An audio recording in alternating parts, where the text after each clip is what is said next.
Chairman PTI का बाहर आना मुश्किल। नैब रावलपिंडी ने 190 मिलियन पाउंड केस में गिरफ्तारी डाल दी। नैब टीम की अडयाला जेल में तफ्तीश। आज इस्लामाबाद की एहतसाब अदालत ने चेयरमैन पीटीआई के वारंट गिरफ्तारी जारी किए थे। अदालत ने वारंट गिरफ्तारी की तामील के लिए सुपरिटेंडेंट जेल को हिदायत जारी की थी। चेयरमैन पीटीआई पहले ही साइफर केस में अडयाला जेल में कैद हैं। सिक्योरिटी खदशात के बायस उनका ट्रायल जेल में ही हो रहा है।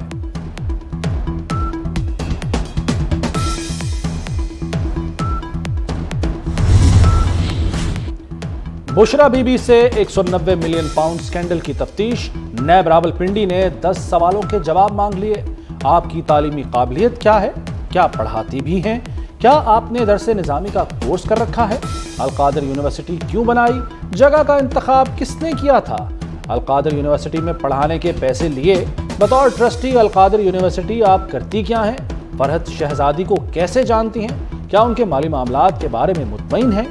केस में बुशरा बीबी 15 नवंबर तक जमानत पर है।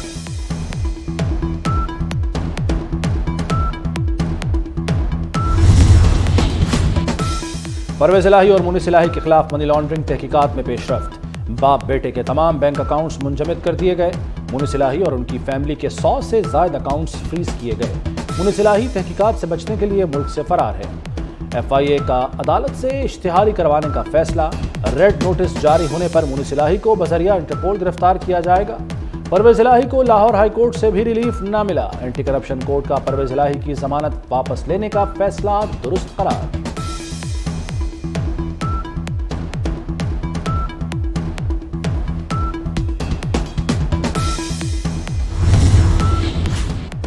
सेनेट ने फौजी अदालतों से मुताल्लिक सुप्रीम कोर्ट की रूलिंग के खिलाफ करारदाद मंजूर कर ली। दहशतगर्दों के खिलाफ कार्रवाइयां फौजी अदालतों में होनी चाहिए।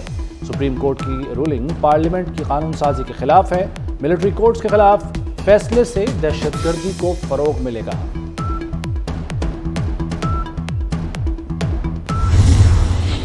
किसने कहा था कि आप जाके काबुल में तालिबान हुकूमत के आने के बाद उनको एंगेज करें? क्यों? किसने कहा था कि आप हार्डन्ड क्रिमिनल्स जो कि पाकिस्तान की जेलों में बंद थे, जिन्होंने दर्जनों दहशतगर्दी के वाकयात किए थे, उनको छुड़वाएं? क्यों? क्या ये कौम पूछेगी उन लोगों से? वो कौन था जो मुल्क की तकदीर से खेलता रहा? किसने जेलों में बंद दहशतगर्दों को छोड़ने का कहा? किसने कहा था काबुल जाकर तालिबान हुकूमत को इंगेज किया जाए? चंद अफराद को घिनौनी साजिश की किसने इजाजत दी? सेनेटर इसहाक डार ने बड़े सवाल उठा दिए। कहा मुल्क जंगल के कानून के तहत नहीं चल सकता। दहशतगर्दों को छोड़ने वालों से माफी मंगवाएं।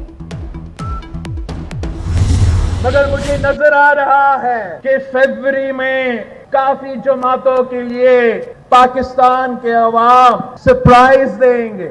पाकिस्तान के अवाम किसी साजिश को कबूल नहीं करेंगे। हमारे दोस्त तरीके इंसाफ को नकल करके इलेक्शंस लड़ सकते हैं। पाकिस्तान के अवाम ने 5 साल सिलेक्टेड राज अब भुगता है और पाकिस्तान पीपल्स पार्टी अपने बलबूतों पे ये इलेक्शन लड़ रहे हैं। अवाम कोई साजिश या सिलेक्टेड राज नहीं मानेंगे। पाकिस्तान महंगाई लीग को अवाम जवाब देंगे। इंतखाबात में कई सियासी जमातों को सरप्राइज मिलेगा। बिलावल भुट्टो का जालों से धुआंधार खिताब। बोले हमारे दोस्त पीटीआई की नकल करके इलेक्शन लड़ रहे हैं। बिलावल भुट्टो ने पीटीआई को तहरीके इंतशार का नाम दे दिया। थर जलसे में आतिशबाजी से आसमान जगमगा उठा। सियासी राब्तों में तेजी। साबिक वजीर आजम नवाज शरीफ का मौलाना फजलुर रहमान को टेलीफोन। मुल्की सियासी सूरत हाल पर तबादला ख्याल। बाहमी इत्तफाक से मुल्की मसाइल हल करने के अज़्म का अदा किया गया। नवाज शरीफ और मौलाना फजलुर रहमान में जल्द मुलाकात पर इत्तफाक। पंजाब में स्मॉग की लहर। लाहौर हाईकोर्ट ने तमाम स्कूल कॉलेज हफ्ते को बंद रखने की तजवीज़ दे दी। दफातर में 2 रोज वर्क फ्रॉम होम की हिदायत। फसलों की वाकया जलाने वाले अजला के DCs को हटाने का हुक्म भी दे दिया। जस्टिस शाहिद करीम ने दौरान समाअत रिमार्क्स दिए। लाहौर में 5 मिनट के लिए ट्रैफिक बंद हो तो निज़ाम दरहम बरहम हो जाता है। स्मॉग के नतायज पूरी सर्दियां हम भुगतेंगे।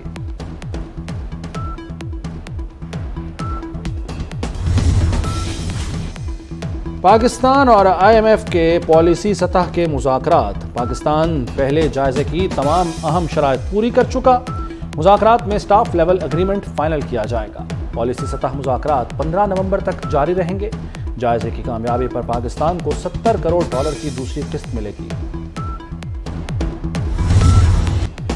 اسٹاک ایکسچینج میں آج بھی زبردست تیزی۔ 100 انڈیکس پہلی بار 56,000 کی سطح عبور کر گیا۔ انڈیکس میں 1132 پوائنٹس کا اضافہ 56,523 پر بند ہوا۔ ڈالر کی قدر میں اضافے کا سلسلہ بھی جاری۔ انٹر بینک میں ڈالر 52 پیسے مہنگا ہو کر $287.55 کا ہو گیا۔ وزیر اعلیٰ محسن نقوی کا صنعتی ترقی کے فروغ کے لیے بڑا اقدام۔ کاروبار کی آسانی کے لیے 1 ونڈو کا پلان تیار۔ لاہور کی الفلاح بلڈنگ میں سسٹم بنے گا۔ کاروباری برادری کو ایک چھت تلے تمام سہولیات ملیں گی۔ بزنس کمیونٹی معلومات آن لائن پورٹل سے حاصل کر سکے گی۔ تمام محکموں کے فوکل پرسن مقرر کیے جائیں گے۔ محسن نقوی کی 1 ونڈو آپریشن کے سسٹم سے متعلقہ امور جلد طے کرنے کی ہدایت۔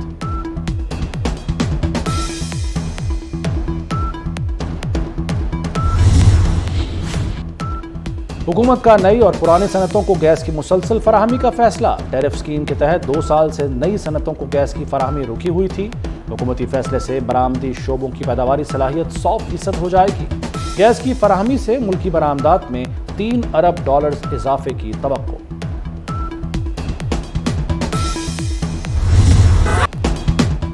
غزہ میں اسپتال قبرستانوں میں تبدیل ہو گئے۔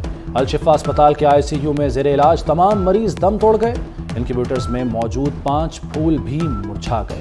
غزہ کے دوسرے بڑے اسپتال القدس کا بھی آپریشنز بند کرنے کا اعلان۔ اسرائیلی فوجی مریضوں کو اسپتالوں سے زبردستی سڑکوں پر منتقل کرنے لگے۔ شہداء کی مجموعی تعداد 11,500 کے قریب ہو گئی۔ اسپتالوں پر حملوں کے بعد حماس نے اسرائیلی قیدیوں کی رہائی پر مذاکرات معطل کر دیے۔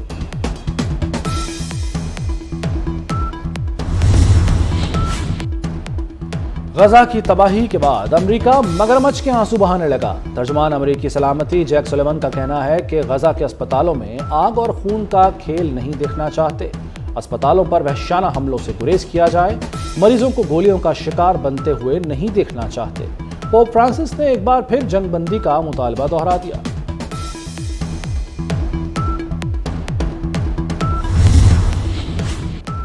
خدمت کا سفر محسن سپیڈ سے جاری۔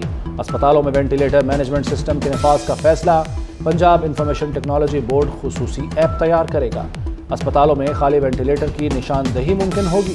کسی اسپتال میں رش کی صورت میں مریض کے لیے فوری وینٹیلیٹر کا انتظام ہو سکے گا۔ وزیر اعلیٰ کو اجلاس میں بریفنگ۔ DHQ قصور کو جنرل اسپتال کے ساتھ منسلک کرنے کا فیصلہ۔ 1122 ریسکیو کی کیپیسٹی بلڈنگ بھی کی جائے گی۔